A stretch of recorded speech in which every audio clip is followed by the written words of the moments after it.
안녕하세요. 아내의 암을 항암 치료 없이 완전 관리시킨 면역 닥터 서재원 원장입니다. 저는 지난 30년간 꾸준히 암 환자를 치료하고 있습니다. 그래서 암 환자에 대해선 많이 알고 있다고 생각합니다. 하지만 아직도 저를 당황시키는 암 환자들이 간혹 있습니다. 유방암 환자들이 그렇습니다.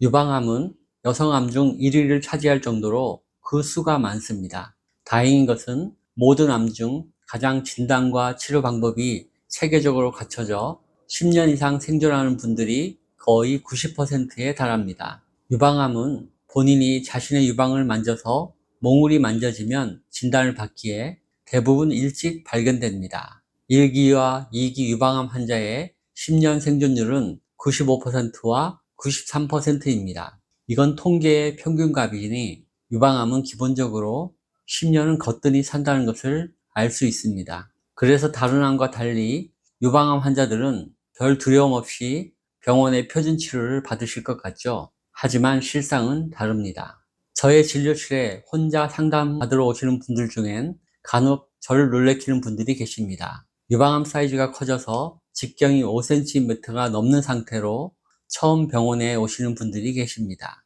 심지어 한쪽 유방암이 10cm가량 커져서 누가 봐도 짝가슴인 게 분명한데 한 번도 진찰받은 적이 없다는 분도 있습니다. 이 정도 커질 때까지 암일 것이라는 생각을 안 했을 리 없을 텐데도 병원 진료를 받지 않으신 겁니다. 이 정도는 양호한 편입니다. 암세포가 공격적이어서 피부 조직을 뚫고 밖으로 튀어나오는 경우도 있습니다. 이 경우 부드럽고 뽀얀 살색의 유방은 온데간데 없습니다. 용암이 굳어 생긴 시커멓고 거친 돌덩이가 유방 자리를 대신하고 있을 뿐입니다. 갈라지고 터진 피부 사이로 간헐적으로 피와 구름이 분수처럼 뿜어 나오기도 합니다. 이를 막으려 천이나 휴지를 가슴에 덧댄 상태로 처음 진료받으러 오시는 분도 계십니다. 유방 종양뿐 아니라 목과 겨드랑이에도 혹이 만져질 만큼 전이가 진행된 상태로 처음 병을 찾으시는 분도 있습니다.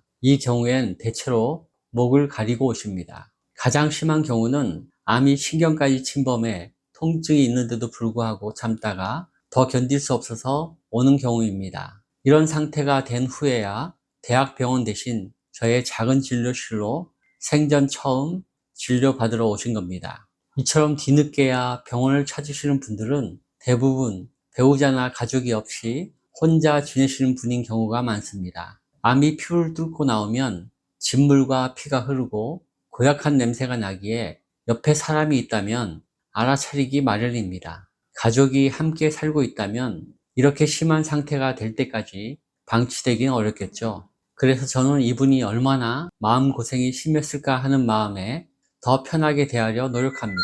그런데 저의 이런 생각을 뛰어넘어 당혹스럽게 만드는 경우도 있습니다. 남편과 함께 지내는데도 불구하고 남편이 아내의 상태를 전혀 모르고 있는 경우입니다. 한 집에서 살고는 있지만 각방을 쓰고 서로 마주치지도 않고 대화도 없다 합니다. 또 다른 경우는 남편은 없고 분가한 자녀만 있는 경우입니다. 자녀들이 엄마가 유방암인 것은 알지만 유방이 암으로 인해서 녹아내리는 상태인 줄은 모르고 있다 합니다. 자녀가 엄마 건강에 관심이 없는 건지 엄마가 자녀를 속인 건지 전 알 수 없습니다. 이런 경우 저는 환자분께 배우자 혹은 자녀와 함께 오셔야 한다고 말씀드립니다. 상황이 너무 심각하기에 가족이라면 현 상황을 알아야겠죠.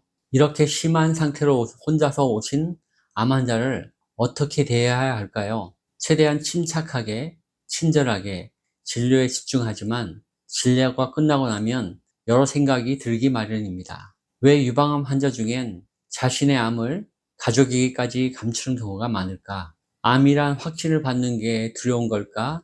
암 치료가 두려운 걸까? 자신이 싫어서일까? 아니면 가족에게 서운한 감정이 깊어서일까? 이분들은 죽음이 두렵지 않을까?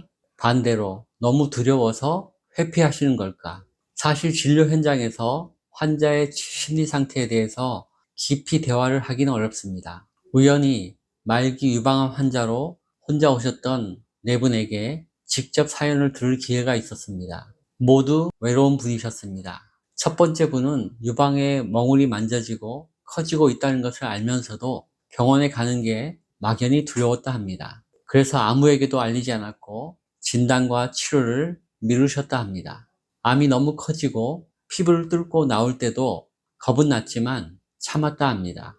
피와 진물이 흐르고 악취가 나는 상태까지 참다가 통증까지 심해지자 내원하신 겁니다. 두 번째 분은 가까운 친구 2명이 유방암으로 투병하다 차례로 사망했다 합니다.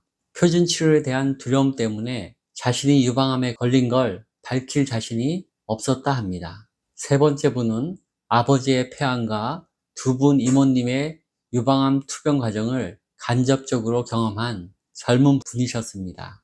특히 아버지가 항암 치료로 오랜 기간 고통받으셨는데 임종 때까지도 힘들어 하시는 모습을 지켜보았다 합니다. 자신도 병원에 가면 똑같은 고통을 받다가 죽을 것 같다는 두려움 때문에 어머니에게도 알리지 못했다 합니다. 네 번째 분은 암 환자를 지원하는 단체에서 일하다가 많은 암 환자의 최후를 보았던 분입니다.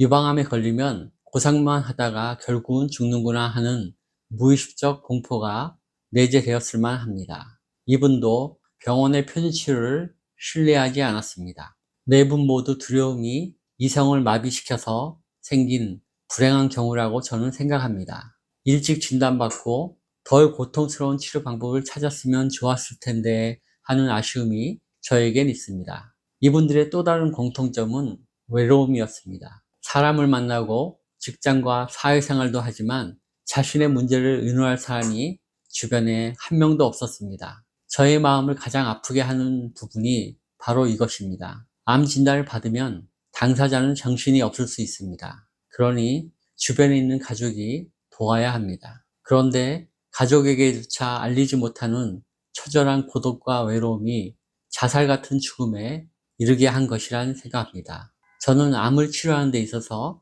사랑의 힘이 절대적이라고 생각합니다.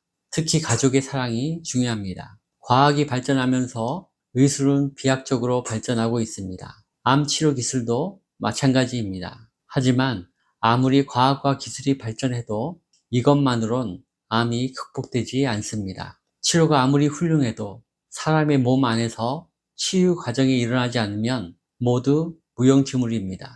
치유 과정엔 영양과 신진대사 그리고 면역 등이 유기적으로 작동합니다. 하지만 훌륭한 치료와 함께 좋은 영양제와 대사 보조제를 투여하고 면역 조절 물질을 주입해도 암이 치료되지 않는 경우가 허다합니다. 우리 몸이 유기적으로 작동하지 않기 때문입니다. 그럼 우리 몸을 유기적으로 작동시키는 것은 뭘까요? 저는 사랑이라고 생각합니다. 순수하고 진실한 사랑이야말로 생명을 살리는 근원적인 에너지입니다. 지난 30년간 암을 치료하면서 4기 암인데도 10년 이상 건강한 사람들을 많이 보았습니다. 그분들 중 대부분은 자신이 사랑을 많이 받고 있다고 믿는 사람들이었습니다. 이분들이 많이 받고 있다고 말하는 사랑은 대가를 요구하지 않는 사랑이었습니다. 우리는 늘 자연이 주는 사랑을 받고 있습니다. 하지만 대가를 요구받진 않죠. 그저 누리면 됩니다. 하지만 사람 간의 사랑은 대가를 요구하기에 같은 가치로 지불해야만 편안합니다. 그중 가족이 가장 부담이 적은 편이죠. 하지만 가족이 더 부담스러운 사람도 있습니다. 암에 걸려도 가족에게 알리지 못하는 사람들이 그렇습니다. 가족이 부담스럽기 때문이죠. 순수하고 진실한 사랑이야말로 생명을 살리는 근원적인 치유 에너지라고 말씀드렸습니다. 작은 것에도 기뻐할 줄 알고 모든 상황에 감사하며 늘 나를 위해주는 사람이 곁에 있다면 얼마나 좋을까요? 이런 사람이 곁에 있다면 우리의 몸은 저절로 유기적으로 반응하고 치유가 일어납니다. 유기적으로 반응하는 상태가 되면 병에 걸리지도 않습니다. 설사암에 걸리더라도 다른 환자들과 달리 쉽게 치유됩니다. 재발과 전이도 생기지 않고요. 이런 사람이 곁에 없다면 어떻게 해야 할까요? 신과 자연을 가까이 하면 좋습니다. 신은 모든 생명의 근원이고 자연엔 신이 창조한 생명 에너지가 가득하기 때문입니다. 그래서 생명 에너지가 담긴 생식 분말 중심의 식사를 하고 자연 가까이 머무르라고 강조하는 것입니다. 물론 저도 치료 과정에 사랑의 에너지를 담으려 최선을 다하고 있습니다. 이제 결론을 말씀드리겠습니다. 절대로 두려움의 감옥에 자신을 거두지 마세요. 가족에게 미주알 고주알 모두 말하며 사세요. 말을 하지 않으면 가족이 알 수 없습니다. 인간은 본래 고독한 존재입니다. 고독하기에 가족에게 따뜻한 온기를 요구하는 건 숙명이지 죄가 아닙니다. 사람은 온기가 없으면 죽습니다. 암은 온기가 식어 생긴 병입니다. 사랑이야말로 생명을 살리는 온기입니다. 반드시 온기를 되찾아야 합니다. 온기는 햇빛과 자연에 가득합니다. 인간도 자연이기에 생명의 온기를 품고 있습니다. 암 환자에게 가정의 사랑과 온기는 기본이고 대체할 수 없는 필수 조건입니다. 영상을 시청해 주셔서 감사합니다. 도움이 되셨다면 좋아요, 구독, 알림 설정 부탁드립니다.